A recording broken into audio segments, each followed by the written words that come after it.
So last week we reviewed what is Vedanta, that is the essence or the finality of the Vedas. Veda is not exactly a scripture in a classical sense, but from vid to know to see, a root which says that when we investigate something properly, we get some internal insight to do with the subtle things. So this is not objectively verifiable things. So the Vedas are groups of eternal truths on every subject you can think of, which are discovered. Just like gravity is discovered, it wasn't invented. And then what is it that investigation has to occur? This comes out then as 4 Vedas. The Mundaka Upanishad mentions 3 because it itself belongs to the 4th. It belongs to what is called Atharva Veda. So the principal Veda would be the Rig Veda, and it's deemed to be the oldest. And then others will be variations of that, having a ritualistic portion, whereby priests dedicated to that ritualistic portion will be engaged in yajnas or ceremonies. But broadly speaking, 2 divisions of the Vedas occur. What we call karma kanda, that is to do with ritualistic things. We might say religious practices, if you will. And the other is called jnana kanda. And karma kanda is not just mere ritualistic practices. They're scientifically designed to manipulate nature. Understanding that there's a principle in nature which says that thought travels faster than the speed of light. When you sustain a thoughtful intention, it carries out to its end. It materializes in this world as scenes in front of you. Knowing this, and knowing the principle as revived in the 20th century, there are many people who brought out positive thinking books. And even today you'll find positive thinking books, but all oriented around materialism. What will you gain materially from it? And nothing wrong with that, because there are 4 aims according to the Hindu system. One aim is that things are held in good balance, harmony. No point in having society in disharmony. You turn the news on today, you'll find only disharmony. And the harmonious elements of it are not highlighted, they're not newsworthy, or deemed to be newsworthy. Very few items of good news are given to us. And bad company really would be engaging the mind and getting eternally depressed. And then ultimately going to the hardware shop and looking for a rope to hang yourself. So we do this by allowing the mind to be inundated and saturated with things because we don't make any effort to control them normally. Controlling the mind is the quintessence of all spiritual practice. So the karma kanda, karma meaning action, that is all activities devoted to the welfare of yourself and other beings in generosity, with the effect that life will be good for you here, and more importantly good for you hereafter, because even with the best intention of the world, we know that this life is only for 5 minutes duration. Whether the world will survive climate change, whether it will not, whether various things will happen that we're not happy with, you really only have maximum 20, 30, 40, maybe 60 years to consider it. And then it's gone for us. So this is a reality that has to be put home. So the question of immortality becomes a very fundamentally important question. And everybody wants to know,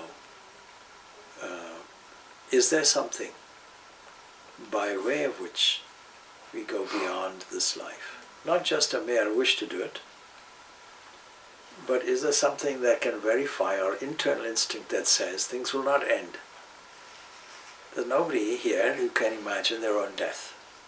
All they can imagine is maybe a kind of image of a body lying on a slab but still there's something observing it. Some entity called I is still looking at it. You can't eliminate that side of it.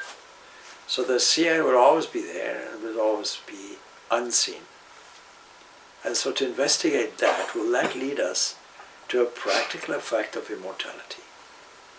A kind of immortality is sought after, material immortality, based on the effects of good works. Karma Kanda is designed to cater for that. But what about the deeper, more profound questions? So this is what's called Jnana Kanda, Jna, knowledge. Knowledge that is not just academic knowledge, not just utilitarian knowledge, not just knowledge that will bring material effects, but knowledge that will be enduring and find the actual essence and secrets of immortality. Is there something like that? So the investigations contained in that portion of the Vedas, which we know as Vedanta or Upanishads. Upanishad literally deemed to be Upani, sitting near. Sitting near implication sitting at the feet of a teacher. What kind of teacher? We have to be a competent teacher. A teacher that has a reason for us to believe that they are credible. So we were talking earlier about credible teachers. Let's say the realm of physics. People take a number of credible authorities.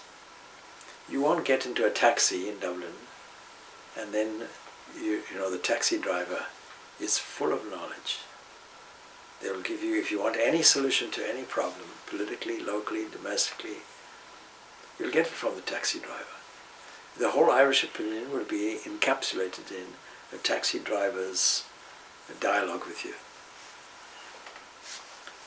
So that kind of knowledge, of course, that can be had. That's not the kind of knowledge we're looking for.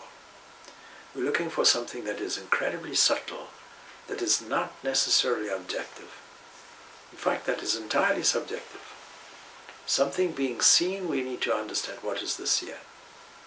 And so we need to look to a credible teacher, somebody who says, and who has a reputation for understanding that he learned this or she learned this from somebody, and they learned it from somebody. This is what we call Guru Parampara, a kind of lineage that draws us into a conclusion that this is not just one credible authority, but a series of accumulated credible authorities that culminates in somebody who says, yes, I know because this person told me, and this person told him, and this person told that person, and so it goes back.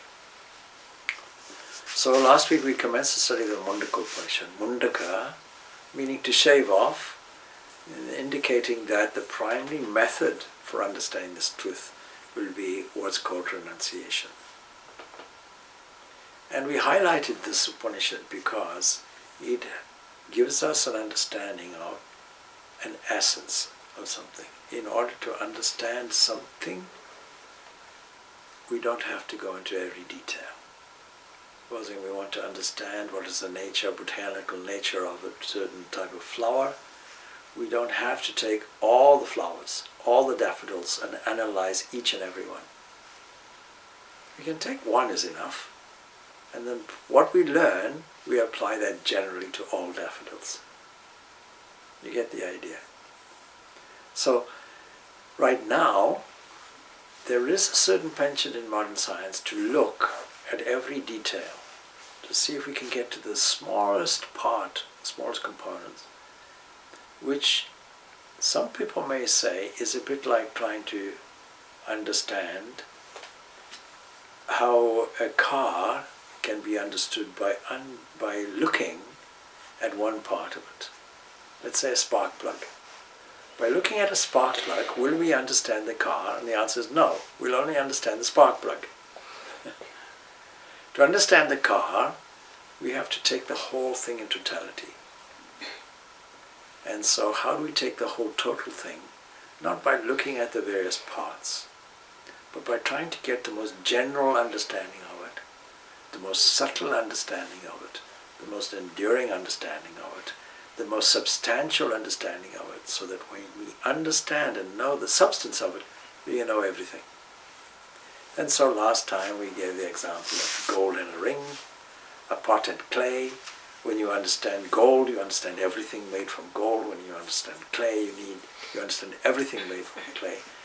And in the same way, when we understand the most proximate thing that we have, we can take it as a sample of the universe. And when we understand that, we'll understand everything in the universe. There's no necessity to understand every oscillation, every wave, every subatomic particle. And so it was decided, as it were, or it was thought, supposing we want to understand this most general, most subtle essence of the whole of life, whole of existence, should we not investigate who am I? So it has been said that people spend an enormous amount of money and effort trying to understand what is the enormity of outer space, what is the depth of the ocean, what is the height of every mountain. But to investigate the depth of oneself, to discover man in depth, how many people have undergone this investigation? And is it necessary if we want to understand everything? Yes, it's necessary. And so the Mundaka Upanishad is highlighted because of a very important question. And it starts off not with the question, it starts off with the credibility issue. The credibility issue is, where do we get this teaching from? Who told us this? And so for that reason, the Mundaka Upanishad begins with a kind of genealogy, a teaching genealogy. The commentator begins like this. He says, the Upanishad, commencing with Om Brahma Devanam, that is, among all the deities, among all the shining ones, amongst all the governing entities, there is one that is the first, one from which all of these come. And this is described as Brahma. Now the etymology of this term Brahma, Brahman, Brah means something that is capable of expanding from itself. Nowadays we have this concept to do with space, that space somehow expanded and is continuing to expand. So this idea of expansion is a very profound idea. So all of this belongs to the Atharva Veda, being explained by way of eulogy. And the Upanishad itself reveals at the very beginning the connection forged by a succession of teachers of the knowledge that this Upanishad has with the knowledge of Brahman. So let us understand what is this lineage.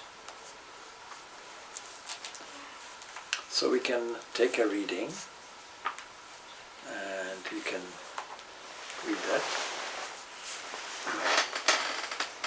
So from the shloka? Yes. Yes, correct. From that shloka, yeah. Om Brahma Devanam Prathama Sambhuva Vishwasya Karta Bhuvanasya Gopta Sabrahma Vidyam Sarva Vidya Pratishtha Marthavaya Jeshtaputraya Praha. Om Brahma, the creator of the universe and the protector of the world, was the first. Stop there. So, creator of the universe, not exactly creator, not exactly creation. The English term is creation, no doubt, all right? But the Sanskrit implies that it is more like a projection. So we find, you can use creation as a convenience term. Where did all this come from? We want to know what is the origin. Creation in that sense. All this material, all this matter, and the things that we know of and the things that we don't know of, where does it come from? So Brahma is the first among all these, not only the creator, but also the protector. Not only creating, but also governing, protecting. Not going away on holiday. A very important concept. So it's a theistic approach that is started. Was the first among the gods to manifest himself. God's unfortunate translation was the Devas. Deva, amongst all these, where does this root come from? It comes from Diva, the thing that shines, the thing that is illuminating factor. So we can see many, many illuminating factors around us. At night time we can see stars. These are illuminating factors. We can see the moon is an illuminating factor. We can see the daylight, sun is an illuminating factor. And in terms of the human body, the eyes are an illuminating factor. Without the eyes we can't see how the photons manage to reach the retina. And then internally there are faculties. Without the internal faculties, we don't register what we see. So all the sense organs are revealing factors, illuminating factors. This is the scope that we have. So all the things that enable us to see and things that are being seen, they have an origin, a first cause. This is called Brahma. All right, go on. To his eldest son Atharva. So Atharva, one of the great sages. Atharva, because this is from the Atharva Veda. So now, how is it revealed? How is it taught? Can we personalize this as a kind of teacher and the other one is taught? No. Atharva wants to get the knowledge. And by this relationship with this primordial entity, gets a certain internal inspiration. He gets this knowledge principally through the capacity to concentrate and meditate. And Brahma himself, the means to propagate the world, is only from this method as well, concentration. All right, so, and then he taught somebody. Yeah, he imparted that knowledge of Brahman that is the basis of all knowledge. Right. And then okay. Atharva yam pravadet Brahma Atharva tam puro vacharingle Brahma vidyam sabhardvajaya satyavahaya praha bhardvajo angirasya paravaram. Okay. The knowledge of Brahman that Brahma imparted to Yes. The knowledge of Brahman that Brahma imparted to Atharva, Atharva transmitted to Angir in days of yore. Days of yore means way, way back, lending credibility to this. Right. Angir passed it on to Satyavaha of the line of Bharadvaj. He of the line of Bharadvaj handed down to Angiras this knowledge that had been received in succession from the higher by the lower ones. Now the whole thing is a question to Angiras. From a householder, famous householder, he asks a question and then brings up the dialogue. So what is the purport of this? The purport of this is not just the Upanishad, but where is it coming from? It's coming from a certain credible revelation from this Brahma himself. You can put it in this language. From the Supreme God himself comes all this knowledge. Not from anything outside it.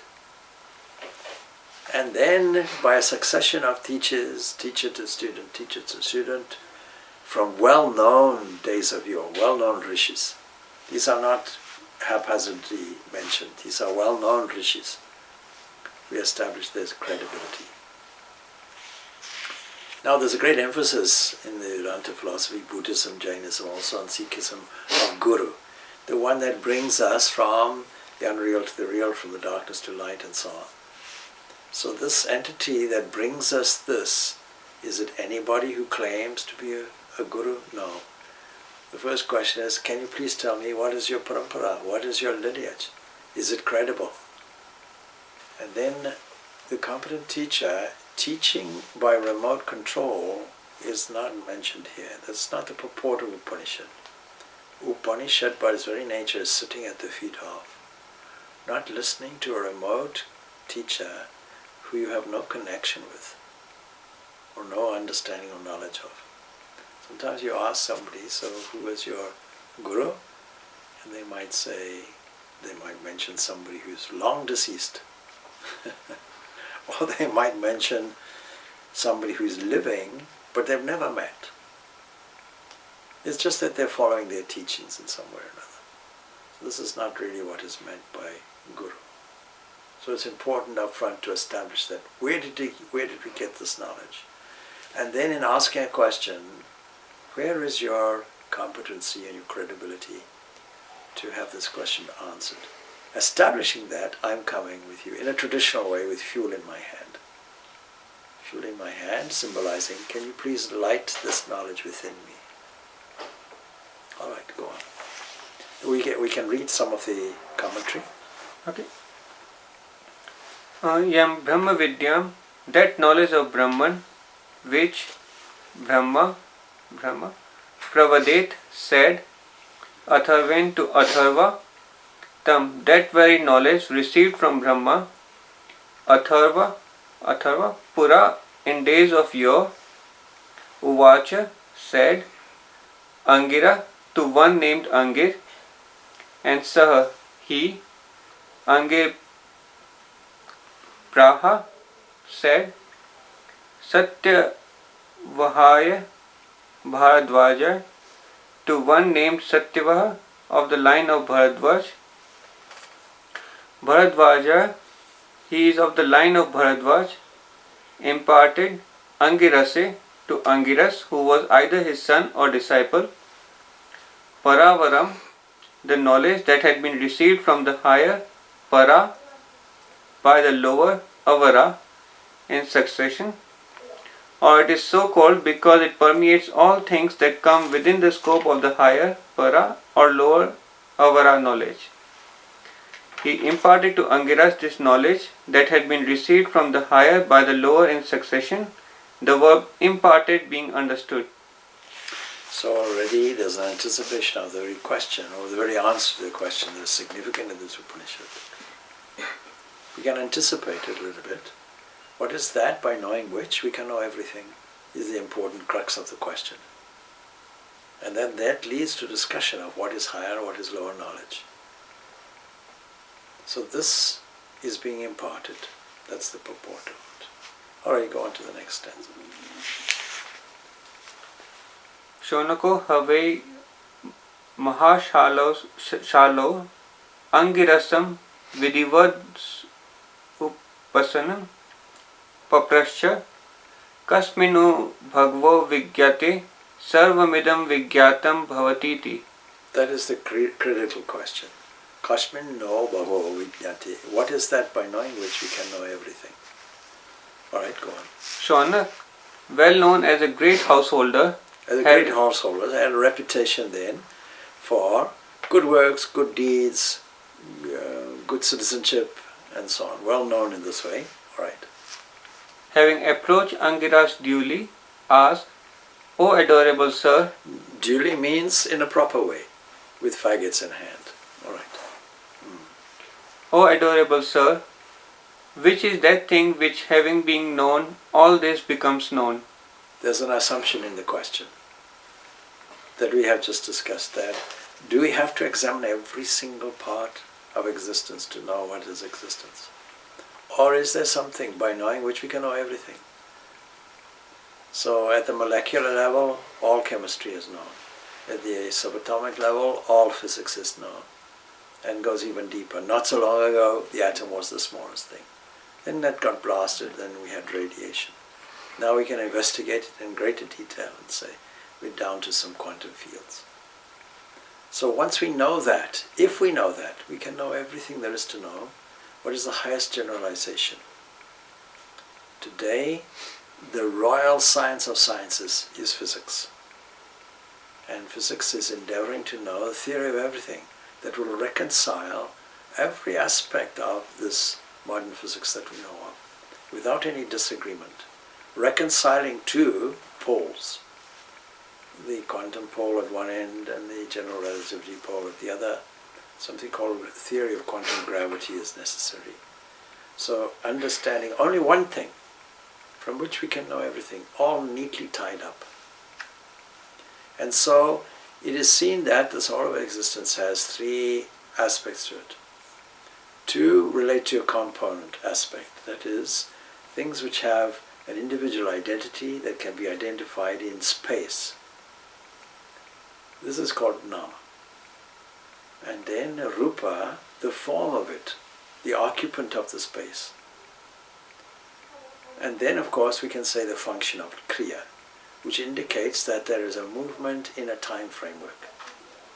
Space, time, function, and causal relationships. These are all to do with the individual identifications of things in this universe. But another aspect is necessary to understand something, and that is substance. So we can put it in a simpler term, condense some of these ideas into name, form, and substance. And what is that substance? The name and form we can investigate. But is there a substance from which everything comes? Just as when we know one drop of water, we know the entire ocean. Just as when we know one aspect, one item made from gold, we know the whole of everything called gold because we know the substance gold. When we know clay, we know every item made from clay. In this same way, what is that particular thing? By knowing which we can know everything. So the answer comes. In fact, you can read the commentary, it will also be valuable. Shaunaka, the son of Sunak, Mahashalaha, a great householder, Upasanaha, son, having approached, Vidivat, duly, that is to say, in accordance with the scriptures, the teacher Angirasam, Angiras, disciple of Bharadwaj, Papracha, asked, from the use of the adverb duly, from the time of contact between Shaunak and Angiras, it is understood that for their predecessors there was no established rule about the method of approach. The adverb is used by way of delimitation, or it is used on the analogy of a lamp placed in a house. There is a footnote here. The lamp placed in a house illuminates the inside as well as the outside. The rule may thus relate both to those who preceded and succeeded Angiras and Shaunak. So, lamp placed in the house, for the rule regarding the manner of approach is intended for us as well. What did he ask? That is being stated. Bhagavaha kasmin nu So, Vishna. adorable one, please enlighten me in this way. That's the approach made. And then, yes, kasmin nu. Yeah. Oh, adorable sir, which is that thing which having been indeed sarvam idam, all that there is that is to be known, bhavati, becomes vijyatam, well known. The particle nu is used to express reflection. Shaunak had heard the traditional utterance of the good people that there is something by knowing which one becomes omniscient. So here there's an assumption, a priori assumption, that there is something like that. We take it for granted something is like that. We heard there's something like that. So we don't ask, is there something like that? We ask, what is it? Alright, we can go on, we can skip and go on to the next one. Okay. Tasmai sahovach dve vidye veditavye iti ha sma yad brahma vido vadanti para cheva para cha. To him he said, there are two kinds of knowledge to be acquired, the higher and the lower. So now, in order to answer the question, I can't say this, it is this. I have to qualify and say, you see, what kind of knowledge are we talking about? There are two kinds of knowledge. A higher kind of knowledge and a lower kind of knowledge. And so we have to make these distinctions. This is where people get confused. So is it possible to fly out into outer space, look around left and right, up and down, and declare there's no other entity? We had a look and we didn't find any extra cosmic God. So people who are wanting evidence for something that there is no objective evidence for because it doesn't fall into the category of lower knowledge. A lower knowledge means that this is knowledge confined to our world of space-time. And even in terms of the next world, which is also a space-time of its kind. And we use this term of infinite, or we say infinite time and so on and so forth. But it's only because compared to this world. So the world of the deities, ancestors and all these, or 7 worlds are there. All of these worlds, of course, have their own time frame references. But they are not, you see, they're not immortal. Even though we call these beings the immortals, it's only a relative immortality. So this is all within the realm of lower knowledge. And then it's elucidated. What is this lower knowledge? Well, the Vedas themselves comprise this lower knowledge. Imagine now, you see, the theological discrepancy that people have by saying, no, all our knowledge comes from the, whatever it is, the scripture, whether it's Bible, Quran, or whatever it is. And some people may say the Vedas, but here it's quite clear. No, the Vedas are in an inferior position. So we have expressions such as, the Bible says this, as if you can put your ear to a bound book containing paper leaves, and then hear something. So there are a number of things, and we went through last week what these were, and it gives us a clue to what is being studied as well. So physics and cosmology, as well as mastery of nature by way of ritualistic actions and also mantras, creating intentions. So all of this comes within the scope of what is to be learned, and all falling within the scope of Appara Vidya. And then we have things like astronomy and the interpretation of astronomical bodies. We have grammar, we have etymology. So all of these kinds of things are being studied. But all of them, that is conventional academic knowledge. All of this falls into lower knowledge. Inferior knowledge, we'll use that English term, inferior knowledge. It has no lasting aspect.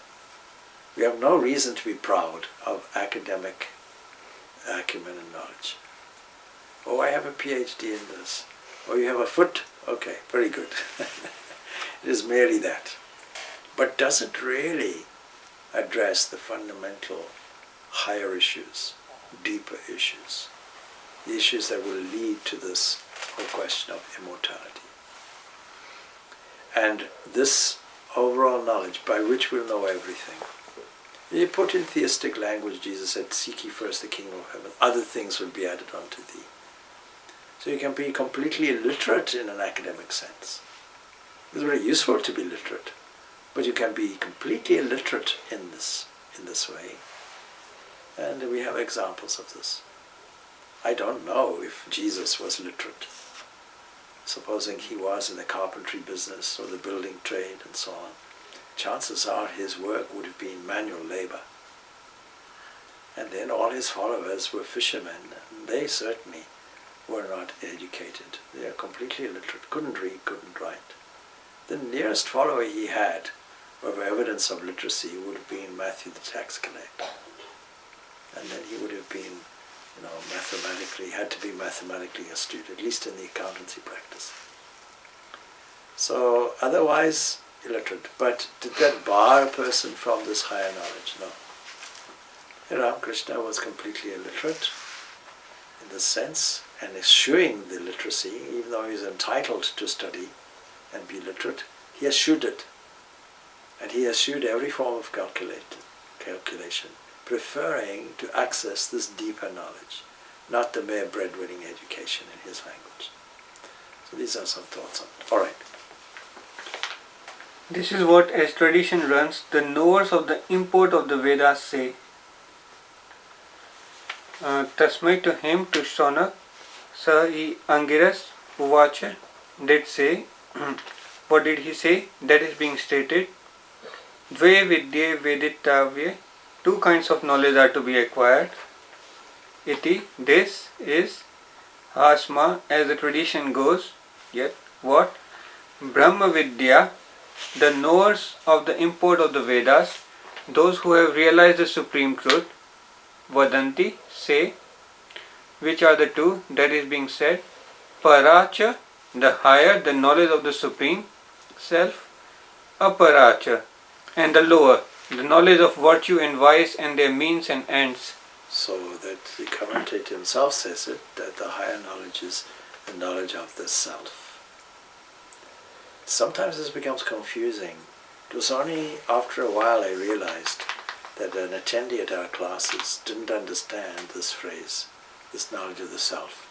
That's why it's important maybe to start off with some fundamentals, because he thought of the self in the same way that most people think of the self, that there's a psychophysical component thing, something made from parts that we register, something that we call ego, sense of I, hum, that infers all the individual characteristics of body, mind, and all the aspects of the mind, or all concerns of the mind, and that entity in relation to other people and places and events and scenes. This is typically how we view self, but this is not what is meant. And I realized that in giving these classes, I should maybe pause a while and go through from time to time the fundamentals of what is Vedanta, what do we mean by self. By self we mean this higher knowledge. Knowledge of the self is this higher knowledge. That is, this entity by knowing which we can know everything. In other words, it's the substance of something, not the name, not the form, not the causal relationship, not the function. That belongs to something that is instrumental, something that has parts, something that is not enduring, something that is confined to time and space. So we have to be clear about what we mean. All right, go on. So these Upanishads are to do with the science of the self. Science meaning we approach it with the same scientific methodology that we approach any objective scientific subject. So science here is being bifurcated into two areas. Science of the other, science of the outer, science of the external, and science of the internal, science of the subjective, science of the self. All right. Objection. The question put by Shaunak was, which is it that which having been known one becomes all-knowing? The answer should have related to that. Yes. Whereas, so the person bringing the objection now say, this is no answer at all. The answer should be that by knowing which all things are known is this. Instead of doing that, he's not answering the question, is the objection. All right. Whereas Angira says in his answer, there are two kinds of knowledge, etc. Something besides the question. Answer. That is nothing wrong, for the answer requires... So this is put in a dialectic fashion. That the commentator anticipates a potential objection and then an answer is given. That is nothing wrong, for the answer requires an order of procedure. For the lower knowledge is ignorance, which has to be eradicated, inasmuch as nothing in reality is known by knowing the objects of ignorance. And the rule is that the conclusion should be stated after refuting the faulty standpoints. Yes, so this is a philosophical logic that says that you have to begin with a reasonable axiom and then come to some conclusions. So what is that axiom? You have to start off with, there are two kinds of knowledge. This you have to understand before I can come to a conclusion in answer to your question. All right. Of these, which is the lower knowledge? The answer is Tatra para Rig Vedo, Yajur Vedah, Sam Vedo, Atharva Vedah, Shiksha, Kalpo Vyakaranam, Niruktam, Shando Jyotishmiti, At para Yaya Tadakshar Adigamyate. Of these, the lower comprises the Rig Veda, Yajur Veda, Sam Veda, So in order, Atharva we Veda. say Rig Veda being the most fundamental and the most ancient.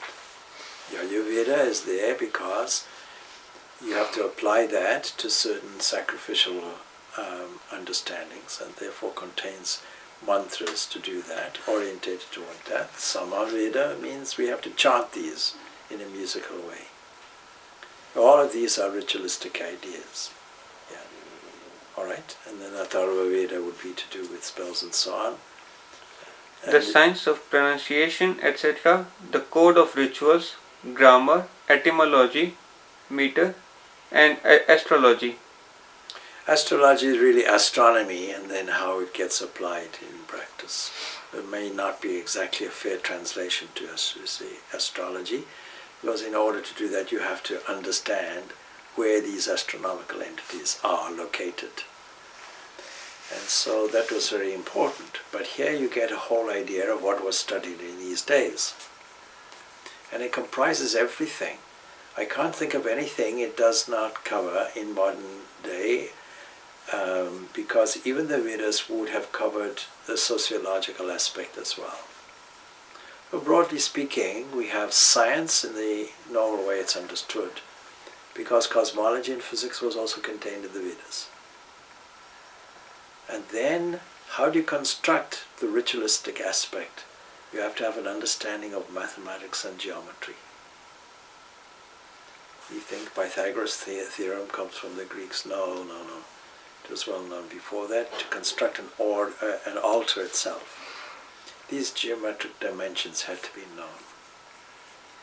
So just about every academic subject you can think of is covered in this, and it is all of a lower type. And it's all of an inferior type. Should we invest all our energy in that? No, we should invest some energy in that, no doubt. Otherwise, what's the importance of any of these schools? No. It is important for applied understanding in life. We have to apply these skills and talents and abilities and knowledge. But always have this reservation. This is not the highest knowledge. It is not the purpose of our life to understand these things. Because if you have that understanding, it's like studying all the details of ornaments made from gold and not understanding the gold itself. So in a conversation with the pot, you may ask, who are you? Supposing we animate the pot with today's animation techniques, cartoons and so on, and a kind of hidden mouth, hidden in the substance of the pot, opens like that and begins to talk. And we have a conversation. Who are you, O pot? And it says, I am pot. My name is clay pot. But that wouldn't be the answer, because the real answer, although not false either, but the real fundamental substantial answer would be, I am clay. Even if you break the pot, I'm still clay. Even if you break the pot and refashion it, I'm still clay. See? In Bengal, and I have it in Mainz because I'm going back there, but in my last visit there, you see, where are all the clay cups here? They're all it used to be that cups were fashioned from the clay from the river, from the Ganga. You use it, you drink from it, and it's disposable. You throw it away because it goes back to clay. How ecologically friendly is this? Not polluting anything. I was dismayed to find it all polystyrene, plastic and so on. Did away with the clay. But you can't easily break that down. So clay goes back to clay and can be refashioned. The same mud can be refashioned again. That's the idea. So we have to have this very, very clear. And the Upanishads reinforce this from different directions, time and time and time and time again. Because the science of the self is very important, fundamental to our direction, our understanding. And once we understand this principle, then the practice of it is to catch the emotions up to it, to reconcile our real understanding with the understanding of it in principle. But the one has to come first. All right. Then there is the higher knowledge by which is realized that immutable. So the immutable, is a very interesting term. The thing that doesn't change. All these other things are to do with the changing. But is there something that does not change? And what it means is something that has no time involved in it, no movement involved. How will you register such a thing? So, right. So Rig Veda, Yajur Veda, Sam Veda, Atharva Veda, these are the 4 Vedas. Shiksha, the science of pronunciation, etc. Kalpaha, the code of rituals. Vyakaran, grammar. Niruktam, etymology, Chanda, meter, Jyotisham, astrology. These are the 6 auxiliary parts of the Vedas. These constitute the upper, lower knowledge. All of this is contained within the Vedas and comprises lower knowledge. Alright, go on. Atha, now is being stated the para, higher knowledge. Yaya, by which, tat, that, aksharam, the immutable, whose attributes will be stated hereafter, adhigamyate, is attained. So all the teaching normally begins with this atta, now. So from here on, this is the understanding. So it wasn't appropriate to answer the question directly. You have to give the background. Now we answer the question. Alright, go on. For the root gam, preceded by adhi, generally means attainment. Besides, the sense of realization does not differ from that of attainment in the case of the highest, for the attainment of the highest consists merely in removing ignorance and nothing more. So it's not attained in the conventional sense of the word. It's not you're here, my goal is there, and we have to get from here to there. No. It already being there, we have to take off the ignorance, that's all. After all, this is all to do with epistemology, knowledge. And so we have to acquire knowledge in terms of all these other things. In terms of the inferior knowledge, the lower knowledge, we have to acquire this. We don't have it, we have to get it. In terms of the higher knowledge, it's already there because it's immutable. It doesn't have to be acquired. It is already there to be revealed. That's the point. That's the distinguishing factor, really, between the higher and the lower knowledge. That the knowledge is already there. What's in the way? The opposite of knowledge, ignorance. So the only method that is given, really, fundamentally by the Upanishads is knowledge, since it's the antidote to ignorance. Since we don't know it, we have to get it. Alright. Objection. From this point of view, then the knowledge of Brahman is outside the Rig Veda, etc. And so how can it be the higher knowledge, and how can it be the means for emancipation? Since the view accepted traditionally is this: the Smritis that are outside the Vedic pale and those that propound perverted views are all useless in the next world, and they are counted as occupied with dark things. Therefore, it will be unacceptable as its outlook is perverted and it is useless. Moreover, the Upanishads will become excluded from the Rig Veda, etc. Again, if they are included in the Rig Veda, etc., it is illogical to distinguish them by saying, then the higher, and so on. The whole idea is the Vedas are Shruti. Shruti is something that is heard and is perennial. If you're saying that these Vedas are of the inferior type, the lower knowledge, then is this not a contradiction, is the purport of the subjective? Alright, go on and see how it's answered. Answer. No, since by the word vidya is implied the realization of the thing to be known. That's it. The thing to be known. Alright, vidya. From which the Veda itself comes from. Right.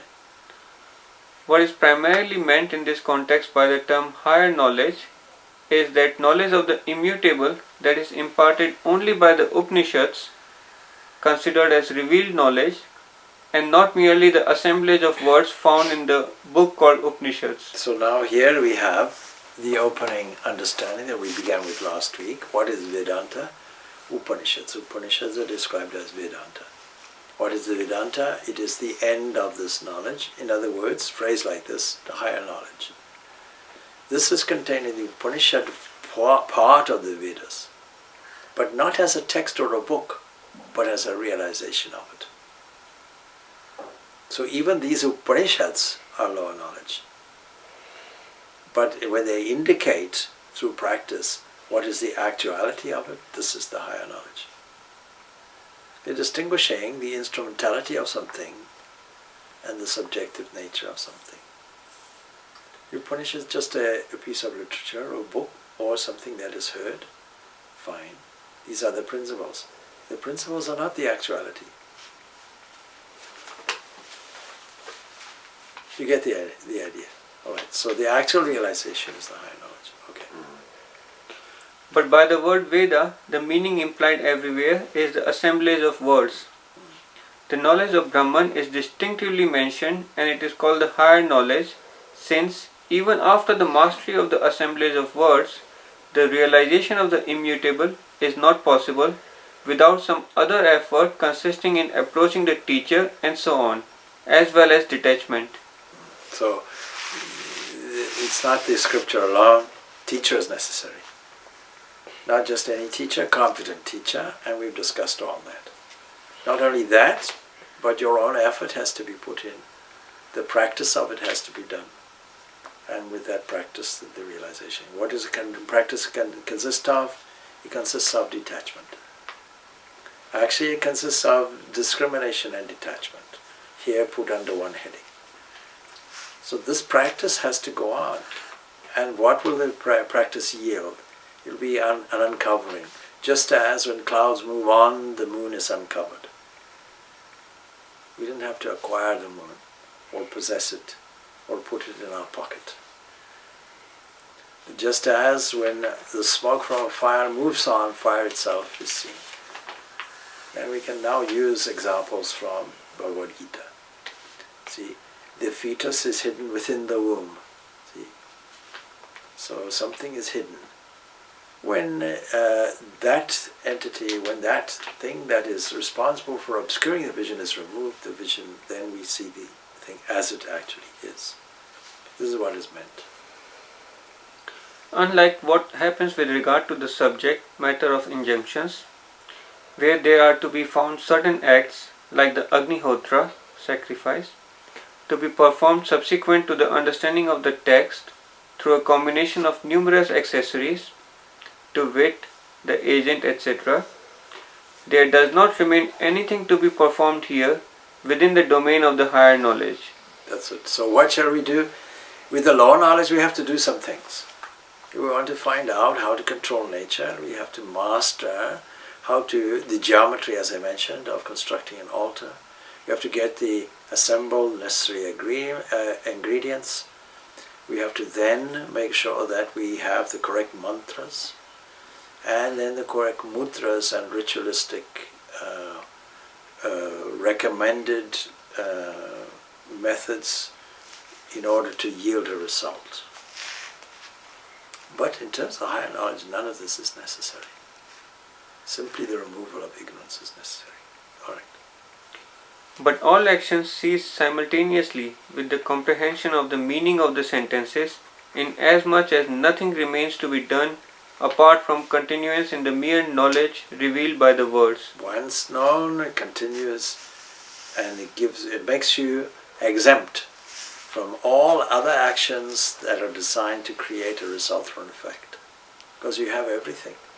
What is that knowing which you know everything? Once you know everything, what's the necessity then to acquire anything extra? All right. Therefore, the higher knowledge is being specified here by referring to the immutable, possessed of attributes stated in the wise realize, that which cannot be perceived, etc. There's all in a negation to it. Cannot be perceived. What is that? That cannot be perceived, that is unchanging. Is there something like that? You can't come to a conclusion there's a nothing. This is a nihilistic approach. This is an approach that materialist atheists might well take. To say, when you say that there is, we only understand things in a framework of what we can understand or what we can grasp objectively. But is there an eternal subject? You see, they never went through any progressive internal understanding of it. The science of the self is necessary to detach oneself from the things which change. The criteria for this reality, this immutable, this unchanging would be that it should not have any parts. Parts belong to space. Things are assembled from parts, and they will have a beginning and an end. They'll have an assembly and they will have a disassembly. They'll have a configuration and they'll have a disconfiguration. And anything that has parts will be the good of an independent entity anyway. There's a rule about that. And then you see something changes. And wherever you find change, then you can't fix it. That's the problem. And there must be an observer to something that changes. So there's an anomaly in some philosophies that say, that agree that things are changing, that things are momentary. That's the language used. Things are momentary and things have an appearance and disappearance. Leave it at that. Not understanding, if you want to even register that, something that doesn't change and that doesn't move on must be there.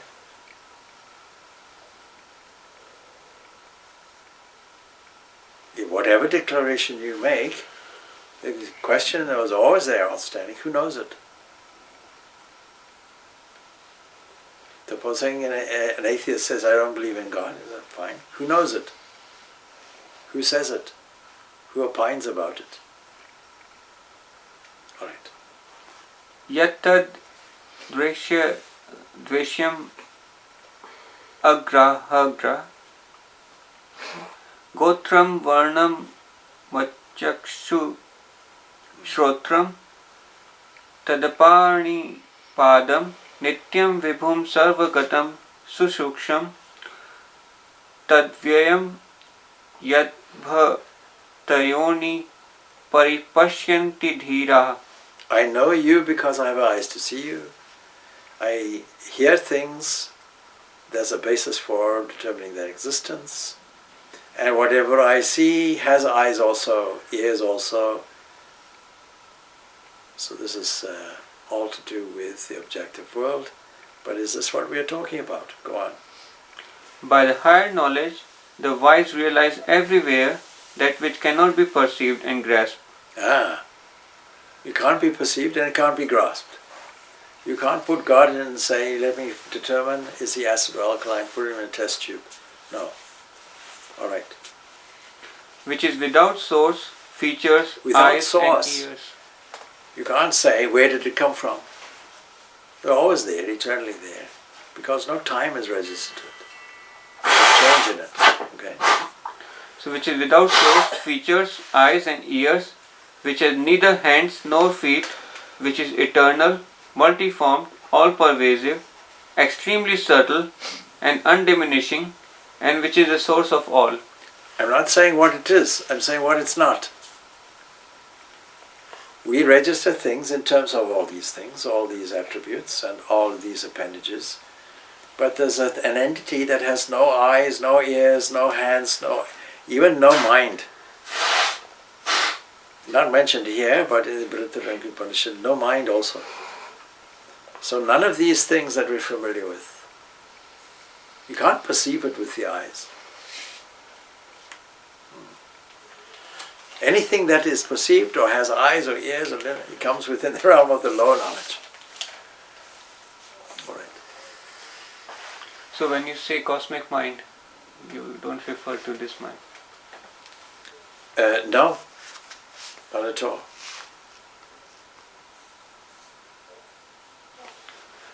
By the expression yet You see, what we call cosmic mind is what we call Brahma. And already at the beginning it's been described, and we'll see further that from where does all this come. All right, yes. But in it in itself, when we come to higher knowledge, the most transcendent knowledge, no mind, no eyes, no ears, nothing.